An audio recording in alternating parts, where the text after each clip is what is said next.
showcase my top 5 meta assault rifle loadouts in Warzone 2 Season 3 Reloaded. Basically just going through and telling you guys exactly what you should be running in the current meta. But of course, before hopping into any of that, I want to give a huge shout out to Eric, Vestify, and Michael for having my post notifications on. Also, if you guys do want a chance getting in my next video, make sure you guys go down below and hit that big red subscribe button, as well as leaving a like and a comment saying noties. Watch the full video through. But like I said, I got you guys my top 5 AR loadouts in the current meta. Without further ado, top directly into loading number 1. Gun number 1 and AR number 1 on the list, we have the HEMLOCK assault rifle, which has been meta in Warzone 2 for quite some time, and it's still absolutely disgusting, even through multiple nerfs. So of course, let me get you guys the build for it. Attached to number 1 is the Harbinger D20 suppressor, helping out the HEMLOCK in every possible way with the sound suppression, bolt velocity, damage range, and recoil smoothness. For the tuning on the suppressor, I fully maxed it out for recoil smoothness, and I fully maxed it out for bolt velocity. Mixing in absolutely perfect with the suppressor is the Fielder T50 barrel, giving you that damage range, bolt velocity, hipfire accuracy, and recoil control. Again, making it to where the HEMLOCK is an absolute beam. You're getting closer to hit scan, and you're hitting way harder. For the tuning on the barrel, I did plus 0.15 for that recoil steadiness and plus 0.15 for that damage range. Instead of the underbarrel, we have the 5.56 high velocity ammunition, mixing in perfect with the barrel, increase that bolt velocity even more. Again, getting you closer to hit scan. For the tuning on the ammunition, I did plus 0.30 for that damage range and plus 5.52 for that bolt velocity. For the optic, I tossed in the MW2 optic, which, like I always tell you guys, the optics are 100% personal preference. You can use whatever you feel the most comfortable with, but for me, the MW2 is the cleanest option in the entire game. For the tuning on the optic, I got a negative 1.0 for the ADS speed, and for the bottom bar, I left it completely even at 0.0. And of course, for the last and final attachment, we have the 45 round mag. Increase that mag capacity, making it so you don't have to reload after every single kill. But overall, that's my full build for the HEMLOCK assault rifle in Warzone 2 Season 3 Reloaded. Like I was saying before, the HEMLOCK has been through multiple nerfs, and it's still absolutely disgusting and at the top of that meta conversation. So of course, if you have not already, go through, give the full build a try, tell me the highest kill game you guys get with it. But like I said, that is loading number 1 and AR number 1. So without further ado, top directly into loading number 2. Gun number 2 on the list, we have the M4 assault rifle, which if you guys haven't used the M4 for yourselves recently, it is just the old reliable of Warzone. It's always going to be good, and it's still absolutely disgusting now. So of course, let me get you guys this build. For the first attachment, we have the Harbinger D20 suppressor, which is the exact same suppressor I have on my HEMLOCK with the exact same pros and cons. For the tuning on the suppressor, I did plus 0.40 for the bolt velocity, and I completely maxed it out for the recoil smoothness. Then of course, for my M4 build, I tossed in the high tower 20-inch barrel, giving you that bolt velocity, damage range, recoil control, and hipfire accuracy, helping out the M4 in every possible way, getting you closer to hit scan, making you hit harder, and making it somewhat controllable. For the tuning on the barrel, I completely maxed it out for damage range, and I did plus 0.20 for that recoil steadiness. And like I was saying with the barrel, we need to make the M4 somewhat controllable, so I tossed in the F-Tac Ripper 56 for the underbarrel, giving you that aiming auto stability, hipfire accuracy, and recoil stabilization. Like I said, helping out the M4 become an absolute beam. For the tuning on the underbarrel, I did plus 0.55 for that recoil stabilization and plus 0.15 for that aiming auto stability. For the optic, we have the MW2 optic, which, like I always tell you guys, in my opinion, it is the cleanest option and by far the easiest to use option. For the tuning on the optic, I did negative 1.84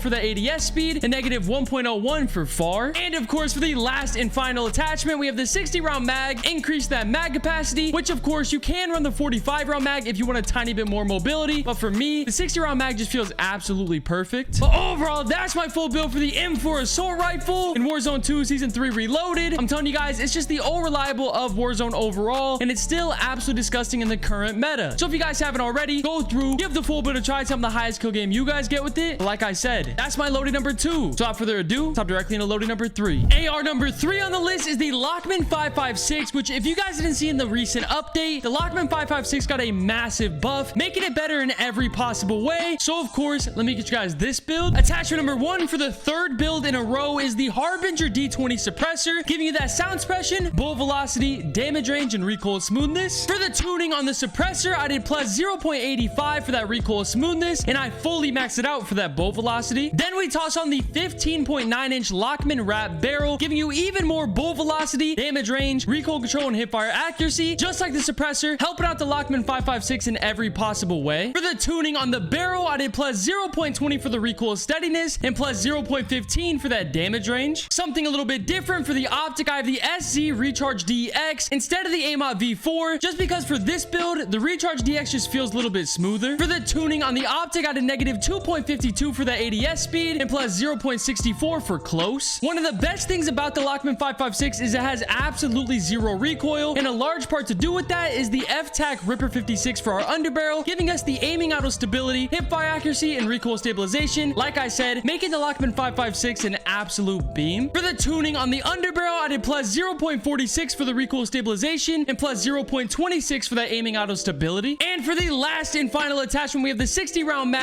Increase that mag capacity, making it so you can beam an entire 4-stack if you really need to. But overall, that's my full build for the LACHMANN 556 in Warzone 2 Season 3 Reloaded. Like I was saying before, this got a massive buff in the recent update, making it better in every possible way. So if you guys haven't already, go through, give the full build a try, tell me the highest kill game you guys get with it. But like I said, that is loading number 3 on the list. So stop directly into loading number 4. Loading number 4 in the list is the TAC 56, which is actually a gun that caught a slight nerf with the update, but it's still absolutely disgusting and still known for having absolutely zero recoil. So of course, for this build, I have the Harbinger D20 suppressor again, giving you that sound suppression, bolt velocity, damage range, and recoil smoothness. Like I've said over and over, helping out the build in every possible way. For the tuning on the suppressor, I did plus 0.68 for that recoil smoothness and plus 0.48 for that bolt velocity. Mixing in absolutely perfect is the 17.5-inch Tundra Pro barrel, giving you that damage range, hip fire accuracy, and bolt velocity. Again, making it to where the TAC 56 is hitting harder and you're getting closer to hit scan. For the tuning on the barrel, I did plus 0.19 for that recoil steadiness and plus 0.15 for that damage range. Going back to the MW2, I always tell you guys the optics are 100% personal preference. You can run whatever you feel the most comfortable with, but for the TAC 56, the MW2 just feels absolutely perfect. For the tuning on the optic, I did negative 1.74 for that ADS speed and plus 0.99 for close. Like I was saying before, the TAC 56 is another gun that has absolutely zero recoil, and a large part to do with that is of course the F-Tac Ripper 56 for the underbarrel, giving that aiming auto stability, hip fire accuracy, and recoil stabilization. Like I said, making the TAC 56 have no bounce to it whatsoever. For the tuning on the underbarrel, I did plus 0.15 for that recoil stabilization and plus 0.25 for that aiming auto stability. And for the last and final attachment, we have the 60 round mag. Increase that mag capacity, making it so you don't have to reload after every single kill. But overall, that's my full build on the TAC 56 assault rifle in Warzone 2 Season 3 Reloaded. Another fantastic option in the current meta, and also extremely easy to use. So if you guys haven't already, go through, give the full build a try, tell me the highest kill game you guys get with it. But like I said, that is loading number 4 on the list. So stop directly into our last loadout, loading number 5. For loading number 5 in our last loading on the list, we have the KASTOV 7.62 assault rifle, which is one of the most highly requested weapons in all of my comments, streams, and just overall, you guys want this build so bad. So of course, let me get you guys the class set up. For the first attachment, we're switching it up. We're not using the Harbinger D20. We have the Sack and Tread 40 compensator, giving you that vertical and horizontal recoil control, making it so you could absolutely beam somebody with the KASTOV 7.62. For the tuning on the muzzle, I did plus 0.31 for recoil stabilization and plus 0.15 for that gun kick control. Making the gun even better, we have the KAZ-10 584mm barrel, giving you that damage range, bolt velocity, hip fire accuracy, and recoil control. Again, making it to where the KASTOV 7.62 is an absolute beam. You're making it hit harder and you're getting closer to hit scan. For the tuning on the barrel, I did plus 0.35 for the recoil steadiness and plus 0.21 for that damage range. Speaking of being a beam, we have the F-Tac Ripper 56 for the underbarrel, making it to where the KASTOV 7.62 is even more accurate with that aiming auto stability, hip fire accuracy, and recoil stabilization. For the tuning on the underbarrel, I did plus 0.36 for that recoil stabilization and plus 0.15 for that aiming auto stability. Again, for the fourth build on the list, we have the MW2 optic. Like I've said over and over, it's just my favorite optic in the entire game. For the tuning on the optic, I did negative 1.74 for the ADS speed, and for the bottom bar, I left it completely even at 0.0. And for the last and final attachment, we have the 40 round mag, which is actually the biggest mag option on the KASTOV 7.62, making it so you can beam an entire 4-stack if you really need to. But overall, that's my full build for the KASTOV 7.62 assault rifle in Warzone 2 Season 3 Reloaded. Like I said, such a highly requested weapon from you guys in my comments, and another fantastic option in the current meta. So if you guys haven't already, go through, give the full build a try, tell me the highest kill game you guys get with it. But like I said, that's our loading number 5. So overall, those are my top 5 assault rifle loadouts in the current meta for Season 3 Reloaded. So make sure you guys go through, give every single one of them a try, then go down in the comments below and let me know if they help you guys out at all. And if they do, make sure you guys hit that big red subscribe button. That's it for the video.